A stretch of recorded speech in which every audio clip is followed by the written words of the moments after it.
Hello guys, പുതിയൊരിടയിലേക്ക് ഏവർക്കും സ്വാഗതം. Channel ആദ്യമായാണ് കാണുന്നതെങ്കിൽ സബ്സ്ക്രൈബ് ചെയ്ത് മാക്സിമം സപ്പോർട്ട് ചെയ്ത് നമ്മുടെ ഫാമിലിയുടെ മെമ്പർ ആവുന്ന ആരും ഒന്ന് പരിഗണിക്കുക ഗൈസ്. നിങ്ങളുടെ വലിയ സപ്പോർട്ടാണ് എന്നെ മുന്നോട്ട് കൊണ്ടുപോകുന്ന ഒന്ന് ഓർക്കുക ഗൈസ്. നമുക്ക് വീട്ടിലേക്ക് വയ്ക്കാം.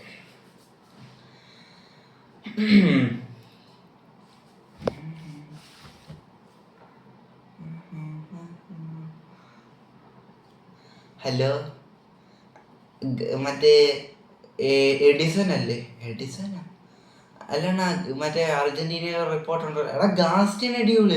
അത് തന്നെ. ഞാൻ കേരളത്തിൽ നിന്ന് വിളിക്കാം. കേരളമോ? കേരളം കേൾക്കുമ്പോഴേ എനിക്കിപ്പോൾ പേടിയാ. എന്തൊരു അവസ്ഥയാ അത്. അറിയോ? ആന്റോണനൊക്കെ എന്ത് പണിയാ എനിക്കാന്ന്. നിന്റെയൊക്കെ തെളിവിളി ഇന്ന് ഞാൻ മറന്നിട്ടില്ല. ഏട്ടാ അണ്ണാ, അതൊന്നും അല്ല. ഞാനിപ്പോൾ ഒരു അപ്ഡേറ്റ് അറിയാൻ വേണ്ടി വിളിച്ചു. എന്തോ അപ്ഡേറ്റ് ഞാൻ പറഞ്ഞു തരത്തില്ല, എന്നാലും നീ ചോദിക്കുക അണ്ണാ, പ്ലീസ് അണ്ണാ. എന്തായാലും ഇത്രയും കഷ്ടപ്പെട്ട് വിളിച്ചല്ലേ, നീ ചോദിച്ചോ. അർജന്റീന ടീം എന്താണ് പ്രഖ്യാപിക്കാത്ത? അതെന്ന് വെച്ചാടാ മോനെ, ആ ലാൻഡ് സ്ക്വാഡിന് ഭയങ്കര ചിന്തയില്ല. ഒരു വേൾഡ് കപ്പ് ഒക്കെ ഉണ്ടല്ലോ, പിന്നെന്തിനാ ചിന്തിക്കുന്നത് എന്ന് വെച്ചാൽ അടുത്ത വേൾഡ് കപ്പ് എടുത്തുകൂടാന്നുണ്ടോ ഉണ്ടോ ചെറുക്ക. നിങ്ങൾ അർജന്റീനക്കാരനാണല്ലേ, മറന്നുപോയി. അതിപ്പോൾ മോനെ എന്തുവാ ഭയങ്കര പ്രശ്നമുണ്ടോ ഇവിടെ? എന്ത് പ്രശ്നം? അല്ല, എമി മാർട്ടിനസിന് ഒരു പരിക്കുണ്ട് ഉള്ള കാര്യം നിനക്ക് അറിഞ്ഞൂടെ? മറ്റേ ഈ വിരലിന് പരിക്കേറ്റതേ, മറ്റേ സീറ്റോക്സ് അത് റിപ്പോർട്ട് ചെയ്തിട്ടുണ്ടല്ലേ. അത് ആ വീഡിയോ ഒന്ന് എടുത്ത് കാണണേ. ആ വിരലിൻ്റെ പരിക്കിൻ്റെ മെഡിക്കൽ റിപ്പോർട്ട് വന്നു. എന്തോ എന്തോ എന്താ പ്രശ്നം? എന്താ? ഒന്നുമില്ല, ആ ചെറുക്കൻ വിരലൊടിച്ചിട്ടുണ്ട്. ഒരു മൈനർ ഫ്രാക്ചറാണ്. 20 ദിവസം അങ്ങനെ റെസ്റ്റ് ആണ്. അപ്പോൾ ഫ്രണ്ട്ലി മാച്ചൊക്കെ പോവല്ലേ, പിന്നെ അല്ലാതെ എടാ 20 ദിവസം റെസ്റ്റ് വേണം ഇവിടെ ചെറുക്ക. പിന്നെ വേൾഡ് കപ്പിൽ ആദ്യത്തെ മാച്ച് ചിലപ്പോൾ പോയി എന്നൊക്കെ വരും. അവൻ്റെ കയ്യിരിപ്പം അങ്ങനെ അല്ലായിരുന്നു. അണ്ണാ, അതിപ്പോൾ അർജന്റീൻ ഫാൻസിന് വിഷമമാണല്ലേ. അത് മാത്രമല്ല, പുള്ളി അങ്ങനെ വെയിറ്റ് ചെയ്യുക, അതുകൊണ്ടാണ് ഈ സ്കോഡ് വരാൻ താമസിക്കുന്നത്. എന്തായാലും ഈ ആഴ്ച തന്നെ വരും ചേട്ടാ. 30-ാം തീയതി വരും. 30-ാം തീയതി കൊടുത്തില്ലേ ഫിഫ അറിയും, താൻ പോയി വീട്ടിൽ ഇരുന്നോളാൻ പറയും. ശരിയണ്ണാ, എന്നാൽ ശരി. ഇനിയും ഞാനിങ്ങനെ അപ്ഡേറ്റ് തന്നേ ഉള്ളേ, ഇനിയും തെറി പിടിച്ചോണ്ട് വരല്ലേ. അതേസമയം അങ്ങ് മറ്റൊരു യൂണിവേഴ്സിൽ, അങ്ങ് മാഡ്രിഡ്. ആർബിലോ അണ്ണാ, എന്നാലും എൻ്റെ ആർബിലോ നിങ്ങൾ പോവുകയാണല്ലേ. ഈ മാച്ചും കൂടെ ഞാൻ കാണൂടാ, അതെനിക്ക് ഞാനങ്ങ് ഇറങ്ങുക. എന്തായാലും നല്ലൊരു എക്സ്പീരിയൻസ് ആയിരുന്നു. എന്തായാലും സീസണിൻ്റെ ആദ്യമേ നിങ്ങളെനിക്ക് കിട്ടിയത് നിങ്ങൾ വളർത്തുമായിരുന്നു. നീ എന്തെങ്കിലും പറഞ്ഞിരുന്നു? ഒന്നുമില്ല അണ്ണാ. എന്തായാലും പോവല്ലേ, അപ്പോൾ ഒരു സെൽഫിയൊക്കെ അത് നമുക്ക് മാച്ച് കഴിഞ്ഞിട്ട് എടുക്കാം. എന്തായാലും നിങ്ങളെ മറക്കില്ലണ്ണ. കാരണം വെച്ചാൽ അങ്ങനെ ടീമിന് അടിയുണ്ടായപ്പം നോക്കി നിന്നവനല്ലേ നിങ്ങൾ. അതൊന്ന് ഓർമ്മിപ്പിക്കലടാ. എന്നിട്ട് അടിയുണ്ടായപ്പോഴും കോച്ചിങ് സ്റ്റാഫിനെ തല്ലിയപ്പോഴും എല്ലാം നിങ്ങളുടെ കാലത്തായിരുന്നു.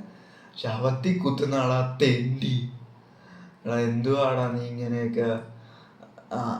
യോതോ പെർസണ്ണം വരുന്നു. അതെ, ഞാൻ പേര് ആർബിലോവാ. ഗുഡ് ബൈ, ഇന്ന് ഞാൻ പോവല്ലേ. നീയൊക്കെ ഇന്ന് പറഞ്ഞ ഉരുളൂടാ. ഇനി വരുന്നത് ഞാൻ ജോസിനെ കൊണ്ടുവരുന്നു. അവൻ നിന്നെയൊക്കെ എടുത്തിട്ട് ഉരുട്ടും. അയ്യോ അണ്ണാ, അതൊക്കെ വേണം അണ്ണാ, അതൊക്കെ വേണം. നീയൊക്കെ ഇങ്ങയുടെ മുമ്പിൽ കിടന്ന് എന്തൊക്കെ കാണിച്ചോ, പഴം പോലെ നിൽക്കുക ഇങ്ങേരും സാറേ. അതിപ്പം ഒന്നും പറയണ്ട. എന്തായാലും ഇവിടെ നിന്ന് പോകുന്നവരുടെ ലിസ്റ്റ് ഞാനൊന്ന് വായിക്കാം. അവരൊക്കെ എൻ്റെ കൂടെ വന്നോണേ. അറിവിലോ, താൻ എന്തായാലും ഇവരോടെ നിന്നോ. എന്തായാലും ഒന്ന് എൻജോയ് ചെയ്യും. കുറച്ച് മണിക്കൂറിലേ ഉള്ളൂ. ഡേവിഡ് അലാബ. അയ്യോ, ഞാനുണ്ടോ? പിന്നെ അതിനുശേഷം വിനി, നീയും തച്ചു വെച്ചോ നിക്കർ. പിന്നെ ബാക്കിയുള്ളവന്മാരെ ഞാൻ അവിടെ നിർത്തിയിട്ടുണ്ട് പോകുന്നവരെ. ഇവനെ മാത്രമേ വിളിക്കാൻ വന്നത്. നീ തച്ചു വെച്ചോ. എന്താ സാറേ അങ്ങേര് അങ്ങനെ പറഞ്ഞിട്ടൊരു പോക്ക്? നിയമിക്കാതെ ഇറങ്ങേണ്ടി വരും. നീ മാത്രമല്ല, ആ മാസ്ക് ഇട്ടെന്ന് പറഞ്ഞു വന്ന എംബാപ്പ ഇല്ലേ, അവനെ മിക്കാറ് അങ്ങേരെ ചവിട്ടി പുറത്താകും. കാരണം 10 ലക്ഷം പേര് സൈൻ ചെയ്ത പെറ്റീഷൻ അങ്ങേരെ മുമ്പിൽ ഇരിക്കുന്നത്. അപ്പം നമ്മളെല്ലാവരും തൂത്തൊഴിവാക്കണമല്ലോ. അങ്ങനത്തെ കയ്യിരിപ്പാണല്ലോ നമ്മളല്ല നിങ്ങളിവിടെ കിടന്ന് കാണിച്ചത്. എന്തായാലും നല്ല സുഖമാണ്. മറ്റൊരു യൂണിവേഴ്സിറ്റി.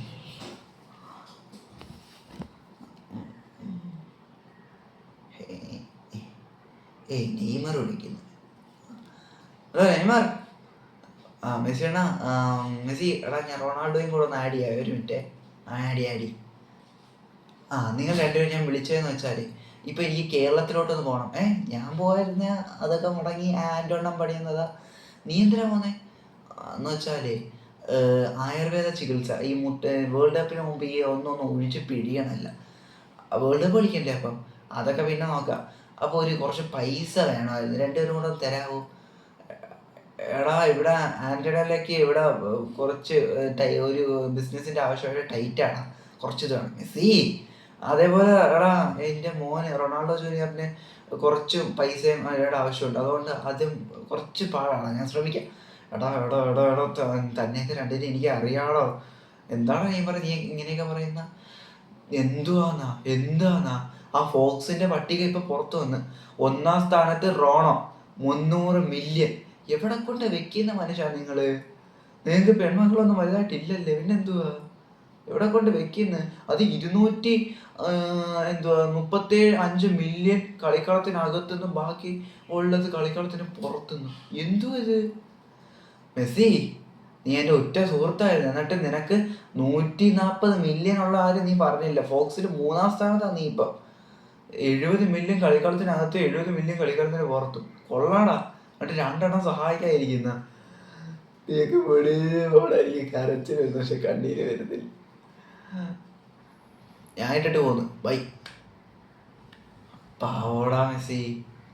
കൊടുക്കാനായിട്ട് 300 മില്യനൊക്കെ ഉണ്ടായിരുന്നു, എന്നിട്ട് നമ്മളടുത്ത് പറഞ്ഞില്ല, കള്ളപ്പെടുക. വീഡിയോ ഇഷ്ടപ്പെടുമെന്ന് തന്നെ എഴുതുന്നു. Thanks for watching. മറ്റൊരു വീഡിയോ വരെ